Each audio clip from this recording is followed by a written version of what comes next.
Oke. Selamat pagi, Bu. Selamat pagi setengah siang.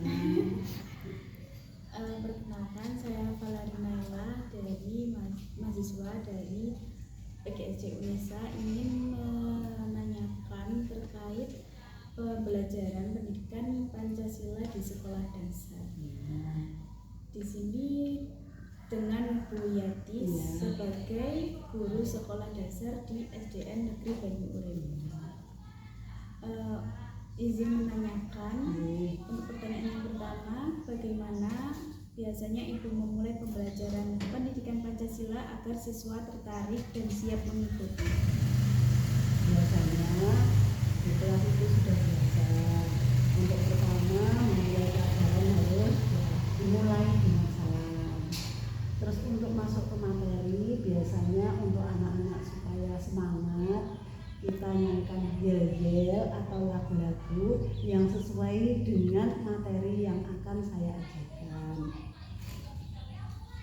Lalu strategi apa yang paling sering digunakan saat mengajar? Biasanya menggunakan pendekatan kontekstual aktif supaya anak tadi bisa membentuk karakter anak. Jadi yang penting untuk nilai Pancasila itu karakter yang dimiliki anak. Jadi saya biasanya tanya jawab untuk kesehariannya sesuai dengan kehidupan anak, seperti itu. Lalu media atau sumber belajar apa yang digunakan untuk membantu siswa memahami materi pendidikan Pancasila? Ya, biasanya yang pokok pasti menggunakan buku materi. Selain itu ditambah buku LKS. Selain itu ada visual yang berbentuk poster, atau biasanya kita menggunakan alat ya, seperti itu. Lalu bagaimana cara mengaitkan materi Pancasila dengan kehidupan sehari-hari? Ya, untuk materi Pancasila itu karena penerapan ke anak yang harus dilakukan anak sesuai dengan kehidupannya, maka disesuaikan dengan lingkungan kehidupan anak. Anak tadi kehidupannya di lingkungan apa, itu harus kita sesuaikan materinya. Misalkan di daerah wilayah tambak atau wilayah laut atau wilayah pertanian, itu biasanya kesehariannya anak itu kita bawa ke sana. Kesehariannya itu sesuai dengan lingkungannya masing-masing. Lalu apa saja kegiatan yang dilakukan agar siswa itu aktif dalam berpartisipasi selama pembelajaran berlangsung? Biasanya saya masih menggunakan metode PAIGEM, yaitu pembelajaran aktif, inovatif, kreatif, efektif, dan menyenangkan, di mana anak itu supaya dalam pembelajaran tidak membosankan, kita selingi supaya anak itu tidak bosan supaya menyenangkan, seperti itu. Selanjutnya, bagaimana cara menanamkan nilai-nilai Pancasila kepada siswa selain melalui kegiatan pembelajaran? Ya, untuk untuk penanamannya ini biasanya pembiasaan nyata.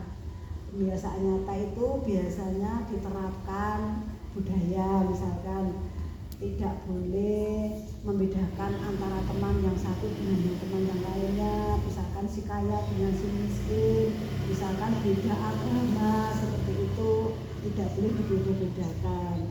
Terus biasanya dibiasakan untuk musyawarah di kelas, misalkan untuk memilih ketua kelas, kita sudah dibiasakan untuk musyawarah, sekecil apapun menggunakan musyawarah. Terus untuk penanaman sikap, biasanya setiap hari Senin kita adakan upacara bendera. Terus untuk masuk kelas, biasanya setiap pagi kita gunakan apel, baca surat pendek, salim kepada bapak dan ibu guru, baru masuk kelas, seperti itu. Lalu bagaimana bentuk penilaian yang digunakan untuk mengetahui pemahaman siswa terhadap materi pendidikan Pancasila? Iya, Penanamannya penilaian itu melalui instrumen penilaian. Misalnya diambil skala baik, sangat baik, cukup, seperti itu. Misalkan sangat baik kita ukur nilai 86 sampai 100, yang baik 71 sampai 85, yang cukup 61 sampai 70, seperti itu. Jadi menggunakan skala. Lalu apakah ada kesulitan atau tantangan yang sering dihadapi ketika mengajar pendidikan Pancasila? Iya, tantangannya itu bisa dari dalam dan dari luar. Maksudnya itu bisa dari keluarga sendiri atau bisa dari lingkungan masyarakat. Biasanya anak-anak itu contoh yang jelek. Kalau di lingkungan masyarakat itu bergaulnya dengan anak yang kurang baik, contoh di situ anak yang sedang merokok, jadi anak-anak itu bisa terpengaruh ikut-ikutan seperti itu, ikut-ikutan merokok. Suatu saat ada seperti itu. Terus bicara yang kotor, misalkan lingkungan masyarakatnya itu ngomong kotor, terus ditiru, dibawa ke kelas dengan teman-temannya, seperti itu. Lalu apakah ada kesulitan yang selanjutnya?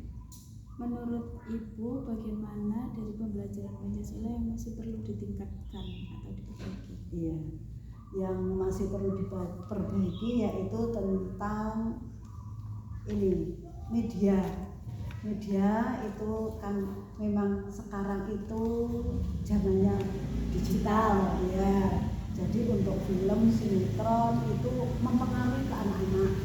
Jadi anak-anak contoh saya akan kelas 3 harus sinetron mana yang harus dipilih, itu baik untuk kita apa belum, itu yang dewasa apa yang anak-anak, seperti itu butuh pendampingan. Misalkan nanti dari guru harus tetap ada komunikasi dengan keluarganya, seperti itu ya, dari digitalnya. Terus misalkan untuk dari luarnya, misalkan untuk cara berpakaian anak-anak itu kadang meniru ala barat, misalkan benar busana muslim tapi yang busana yang ketat seperti itu untuk anak-anak perlu disampaikan supaya tidak terpengaruh, seperti itu. Lalu apa harapan Ibu agar pembelajaran pendidikan Pancasila di kelas dapat berjalan lebih efektif dan bermakna? Iya, untuk anak-anak itu harus mampu menginternalisasi, di dalamnya harus tertanam jiwa, maksudnya tertanam jiwa, yaitu misalkan karakternya anak,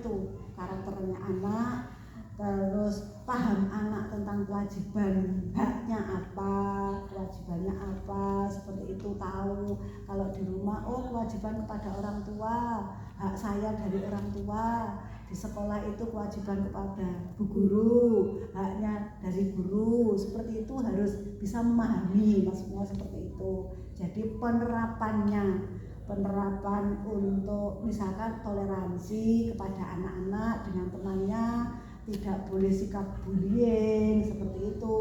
Harus menanamkan sikap gotong royong, seperti itu. Kedepannya harus adil kepada temannya, seperti itu. Terus mudah-mudahan untuk pembelajaran Pancasila menjadi alat pemersatu untuk di sekolah dengan anak-anak, dengan ibu guru, di rumah dengan orang tua, terus di masyarakat dengan lingkungan itu bisa menerapkan, ya seperti itu. Itu saja, terima kasih atas waktunya Ibu Yati. Sama-sama. Sedikit pengalaman saja.